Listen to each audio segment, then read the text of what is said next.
Há respostas que Deus só pode nos responder através do silêncio dele.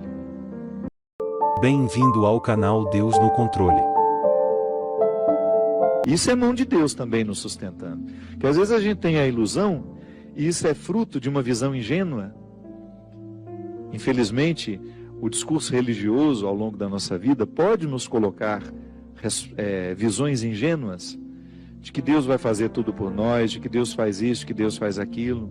Tá certo? Nós temos o direito de acreditar na proteção divina. Mas nós não estamos desobrigados de fazer a nossa parte. Porque é uma questão de sabedoria, de maturidade. O pai faz isso com o filho, a mãe faz isso com o filho. O amor não pode nos fazer pensar, o amor que a gente sabe que Deus tem por nós, não pode nos fazer pensar de que Ele fará tudo. Gosto muito dessa expressão. Nós só temos o direito de esperar pelo impossível depois que a gente fez tudo o que nos foi possível. Então Deus nos protege? Sim.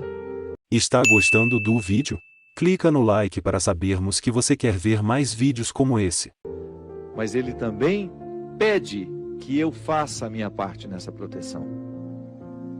Eu rezo a Deus pela minha vida, peço para que Ele me dê saúde, mas preciso fazer a minha parte para que essa saúde seja uma realidade na minha vida, não é?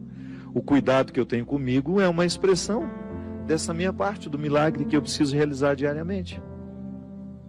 Então, às vezes eu identifico a mão de Deus estando presente na minha história, mas não me segurando como eu acho que segura.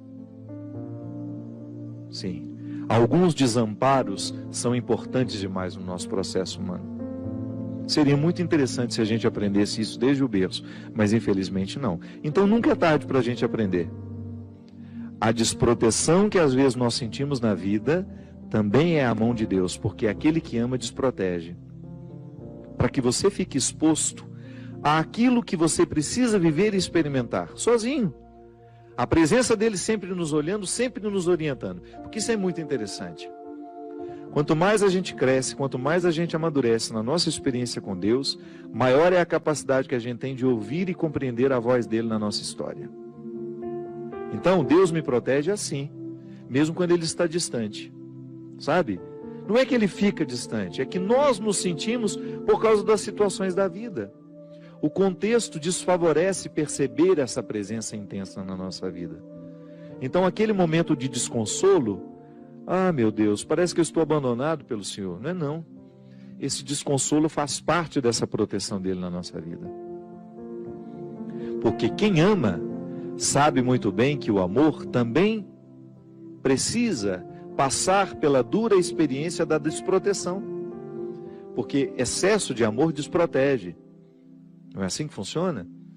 Quando uma pessoa é excessivamente protegida, no fundo, no contrário de tudo isso, existe uma desproteção, porque aquela pessoa não consegue amadurecer. Então ela vai ser eternamente ingênua, vai ficar eternamente acreditando que ela está dentro de um conto de fadas, e a vida não é um conto de fadas. Então acreditar na proteção de Deus não nos dá o direito de pensar que Deus fará tudo por nós, que caminhará por nós. Não.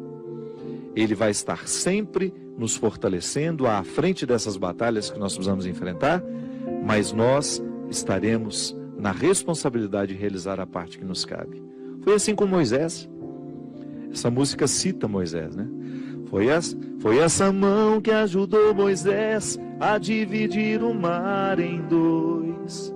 Há nessa passagem uma riqueza muito grande que está em Êxodo. Quando Moisés está apavorado, porque ele retirou o povo do Egito e saiu na direção dessa terra protegida. Protegida não, prometida. Está vendo? Que também é um pouco protegida, né? A terra prometida seria alcançada, uma promessa que Deus fez a Moisés, desde que ele se encorajasse a retirar aquele povo da escravidão e atravessasse as dificuldades do deserto. Veja que quem já teve a oportunidade de ir a Israel sabe muito bem o que é o deserto. Você entrar naquele deserto para chegar a um lugar que não sabemos onde é, que só está no coração de um homem, como promessa, é uma dificuldade muito grande. E o povo acreditou, foi atrás de Moisés, começou a viver as restrições do deserto, a fome, começou a sentir saudade das cebolas, né? Porque no Egito eles comiam cebola. No tempo da escravidão, a cebola era o principal alimento. Por isso que às vezes a gente usa a expressão, não fique chorando as cebolas do Egito, não é assim? Você já deve ter escutado essa expressão, quando alguém lhe aconselha a para de lamentar o passado. O que é lamentar as cebolas do Egito? É dizer, eu era escravo, mas tinha esse alimento. Eu tinha cebola para me alimentar. E agora eu estou livre, mas não tenho nada. Calma. Dê tempo ao deserto. Permita que o deserto lhe diga o que ele precisa dizer. Até a fome. A restrição, ela é importantíssima no processo humano. A gente identifica o tempo todo que pessoas são estragadas porque não lhes faltou nada. É terrível quando você tem um filho que foi paparicado desde criança, não lhe faltou absolutamente nada, e de repente, no descampado da vida, de repente aquela pessoa precisa enfrentar o deserto da vida e ela não tem munição o suficiente para dar conta. Aí fazer o quê? Como é que nós enfrentamos o deserto? Ali naquele momento, quando Moisés retira o povo da escravidão e se encoraja a levar este povo pelo deserto a caminho da terra prometida, ele também sente medo, ele também não sabe o que vai ser. Por isso ele o tempo todo, através das manifestações de Deus naquele momento da vida de Moisés, ele se comunica com Deus. São as epifanias, né? Que são essas manifestações gloriosas de Deus ali, através da realidade simples. É a sarça que arde, é a pedra que jorra água, enfim. Deus vai conversando com Moisés, vai dando a ele sinais de que ele está no caminho certo, mas não o priva da desproteção que o deserto lhe causa. Então, desprotegido naquele deserto, materialmente falando, ele pode firmar uma confiança em Deus que nenhum outro conforto havia dado.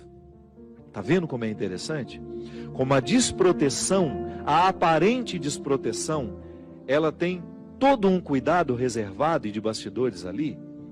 Da mesma maneira como você que é pai, é mãe, e você cria uma restrição ao seu filho para que ele possa amadurecer, não é assim?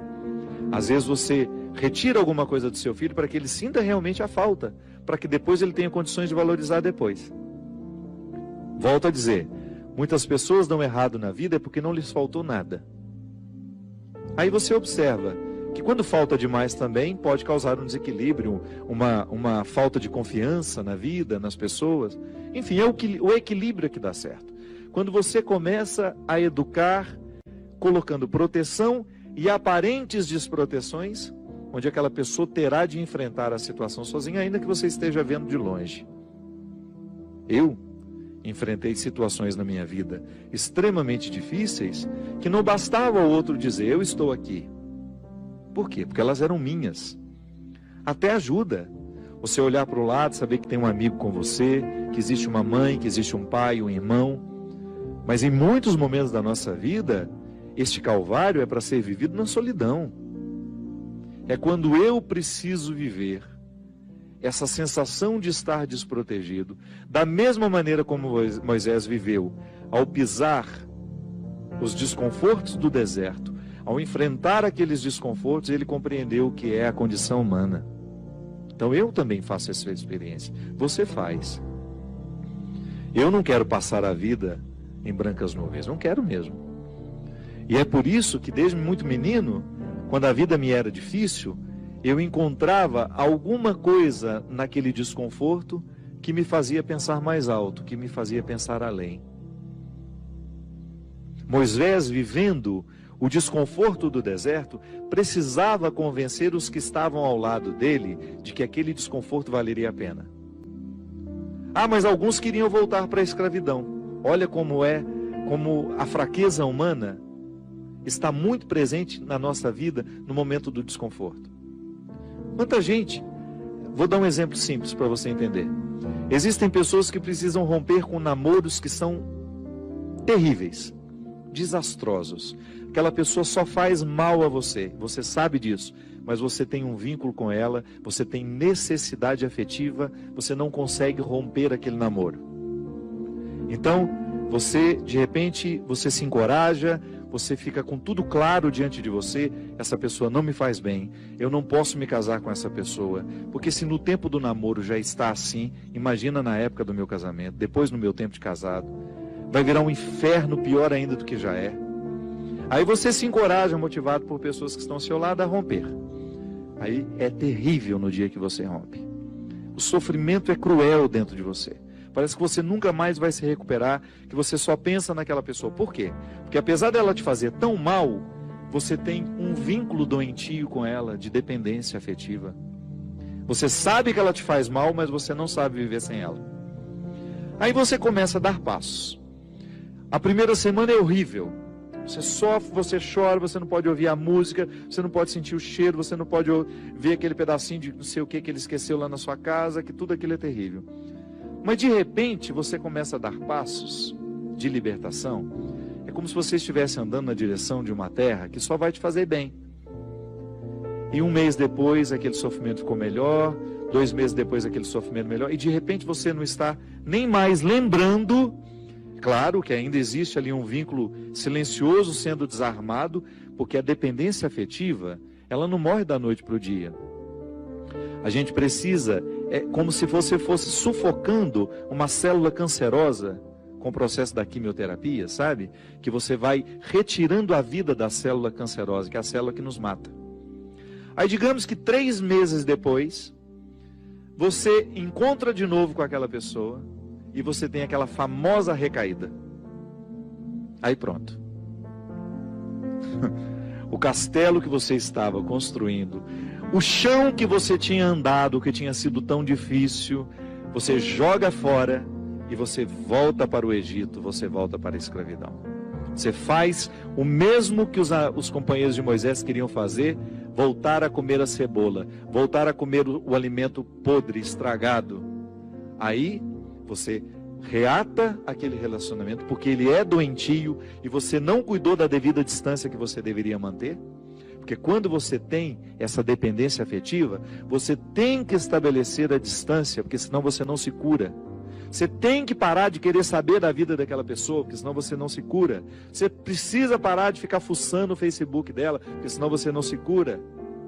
Você precisa parar de ficar investigando a vida. Onde que ela foi? O que ela estava?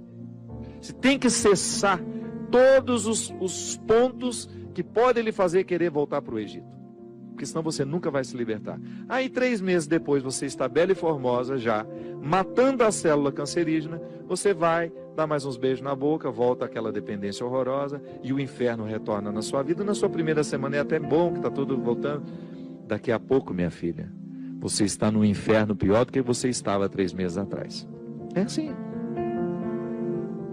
Quando a gente não sabe viver o desconforto que nos edifica, a gente se boicota o tempo todo. É como parar de beber, é como parar de fumar.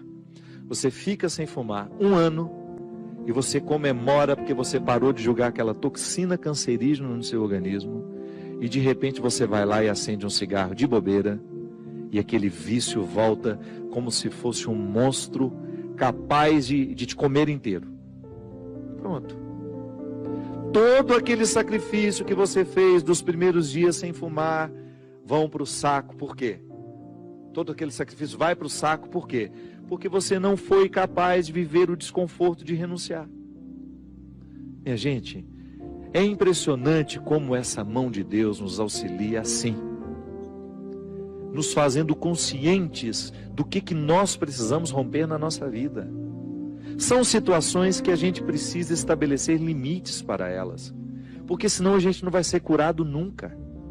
A gente vai ficar eternamente doente na fila dos necessitados, chorando e mendigando um pãozinho de bondade do outro, um pãozinho de afeto do outro. Pelo amor de Deus, nós não fomos feitos para isso. Nós não fomos feitos para ficar arrastando dependentes afetivamente dos outros. A gente foi feito para amar. E o amor só tem sentido na nossa vida se for para nos edificar, se for para nos ajudar a atravessar o desconforto do deserto. Caso contrário, ele não faz sentido. Esse pseudo-amor, esse falso amor que às vezes a gente diz sentir um pelo outro, que não nos ajuda nos desconfortos do deserto. Eu preciso viver os meus desertos, você precisa viver os seus. E os verdadeiros amigos são aqueles que reconhecem os desertos que o outro precisa passar e fala: isso mesmo, vamos passar por esse deserto porque você precisa dele. Se inscreva no canal para ver mais vídeos como esse.